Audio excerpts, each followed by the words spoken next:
అసలు ఎందుకు చదువుతున్నాను, ఏం చదువుతున్నానో తెలియకుండా, అది నాకు ఎందుకు పనికొస్తుందో తెలియక నాకు అనిపిస్తుంది కదా, నేను చేయాల్సింది ఇది కాదు, నేను ఇప్పుడు చదువుకొని నేనేం చేయలేను, నా లైఫ్లో అప్లై అవ్వదు. వాల్యుబుల్ టైంని ఎందుకు in the name of study, in the name of somebody's attestation or approval, ఒక సంతకం డిసైడ్ చేస్తుంది నీ calibre or your stature or your whatever your character, your belief system. ఒక సంతకం డిసైడ్ చేస్తుందా?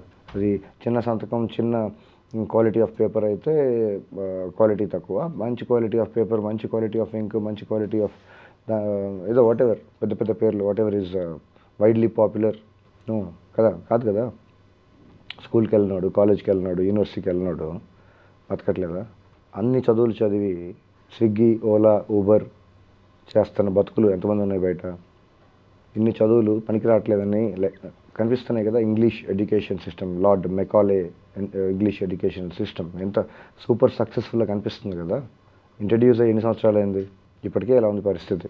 ఎందుకు చదువుతున్నా తెలీదు, అసలు చదువు అంటే విరక్తి. బ్యూటిఫుల్ ఎడ్యుకేషన్ సిస్టమ్ కోసం so called mister Raja Rammohan Roy fight చేసి మరి తెప్పించాడు కదా. సూపర్ ఫెయిల్యూర్ మోడల్ కనిపిస్తుంది కదా.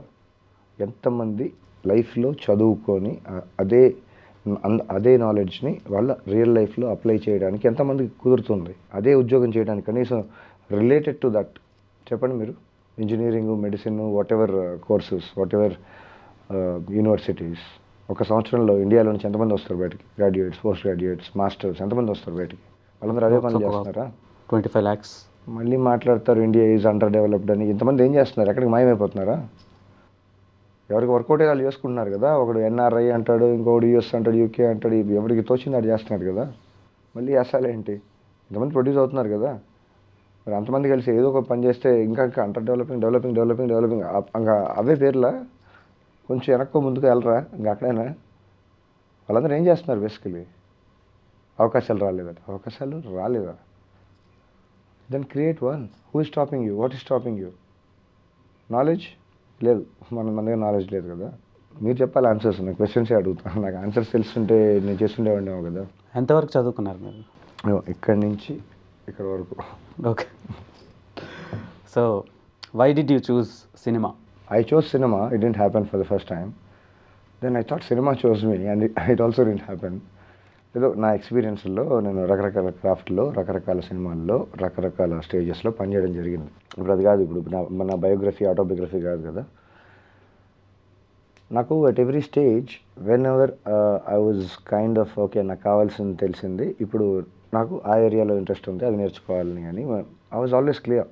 మేబీ తొందరగా డైరెక్టర్ అయిపోయి తొందరగా ప్రూవ్ చేసుకొని తొందరగా వెళ్ళడానికి I was not in a rush, I was not in a race, I was not competing with anybody.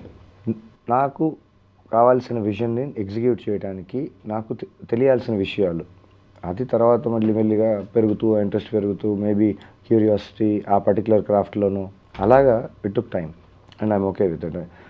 I don't believe I spend my time, I invested my time. కొంచెం quality time and కొంచెం not so quality time.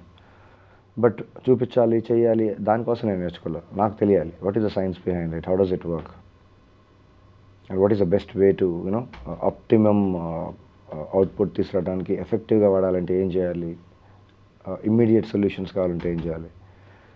Cinema is not all about tools, cinema is not all about technique, it's not all about creativity. నా opinion ప్రకారం, నాకు తెలిసిన experience, నా information, నా belief system, cinema is an idea. Tools are tools. The very same tools for the best of the cast and crew and whatever. ఎంత ఎఫెక్టివ్గా వాడటం తెలిసిన వాళ్ళు అంత experts. Even experts make some not so good films. It's not about judging anybody's work. అసలు vision ఏంటి అది అందరికీ తెలియాల్సిన అవసరం లేదు. అంటే సినిమా ఇలాగే చేయాలి, ఇలా చేస్తే ఎలా వస్తుంది అని there are no hard and fast rules. ఎవరికి తెలిసిన, ఎవరి విజన్లో ఎవరికి కావాల్సింది, ఎవరికి నచ్చినట్టు వాళ్ళు ఎగ్జిక్యూట్ చేసుకుంటారు. కొంతమందికి వర్కౌట్ అవుద్ది, కొంతమందికి అవ్వదు, కొంతమందికి బాగా వర్కౌట్ అవుద్ది.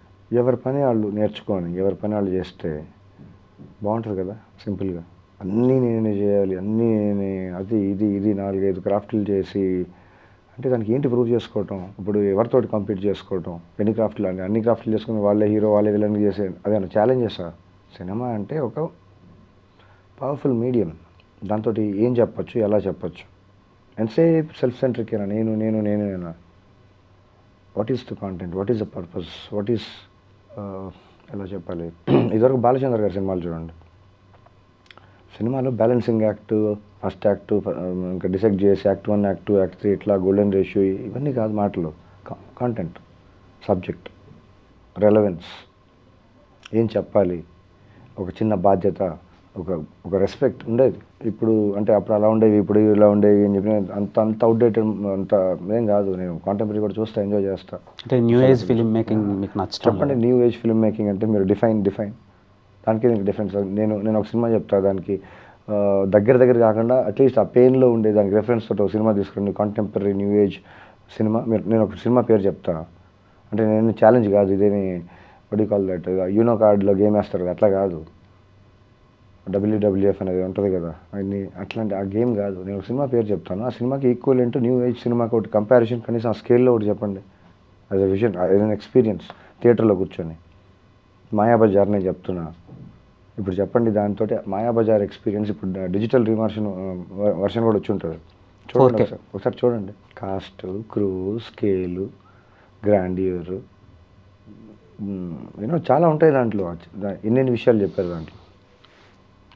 మీరు పూర్తి కథ తెలియాల్సిన అవసరం లేదు, ఎక్కడి నుంచి స్టార్ట్ చేసి ఏ సీన్ నుంచి చూసినా సరే అసలు ఏంటది ఆ స్కేల్ తోటి ఇప్పుడు కంపేర్ చేసి న్యూ ఏజ్ అంటే అన్ని సినిమాలన్నీ అలాగే ఉండాలి ఫార్మాట్. నా టెంప్లెట్ చెప్తున్నాం, జస్ట్ గివింగ్ యూ రెఫరెన్స్. చెప్పండి ఒకటి ఆన్ దట్ స్కేల్. సరే, మిస్ అమ్మ, స్టాండర్డ్స్, చాలా విషయాలు, నాట్ జస్ట్ వన్.